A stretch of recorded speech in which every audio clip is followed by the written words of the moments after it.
இந்த உலகத்தில் இருக்கிற ஆசைகளுக்கும் இன்பங்களுக்கும் இடம் கொடுத்து கொண்டு, இந்த உலகத்தில் இருக்கிற துர் ஆலோசனைகளுக்கு செவி கொடுத்து கொண்டு, இந்த உலகத்தில் இருக்கிற பாவங்களை இச்சித்துக் கொண்டு நாம் வாழ்வோமானால் தேவ சித்தம் செய்ய முடியாது. அன்பு தேவ பிள்ளையே, இந்த உலகத்தின் காரியங்களை எல்லாம் உதறிவிட்டு உன்னதர் இயேசு சிலுவையில சிந்தின அந்த சிலுவை மரணத்தை, இந்த சிலுவையை நோக்கி பார்த்து, சிலுவை என் முன்னால் உலகம் என் பின்னால், இயேசு சிந்தின ரத்தத்தினாலே விடுதலை என்று சொல்லி முன்னேற வேண்டும். அல்லேலூயா, அல்லேலூயா.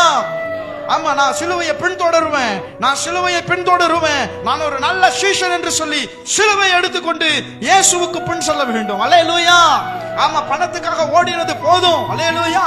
ஆமா, இச்சைகளுக்காக ஓடினது போதும். அல்லேலூயா. இந்த உலக வாழ்க்கைக்காக, இன்பங்களுக்காக இவங்க பேசலையே அவங்க பேசலையேன்னு நேரங்களை வீணடித்து வீணான துக்கம் கொண்டிருந்தது போதும். சிலுவையை நோக்கி பார்த்து, ஆண்டவர் எனக்கு சிந்தின இரத்தத்தினாலே எனக்கு கிடைத்த விடுதலையை பெற்றுக்கொண்டு, இன்னும் விடுதலை இல்லாமல் இருக்கிற ஜனங்களுக்கு விடுதலையை குறித்து அறிவிக்க வேண்டும் என்கின்ற உணர்வோடு உலகத்தை உதறி உன்னதர் இயேசுவை நோக்கி நம்முடைய பயணத்தை தொடருவோம்.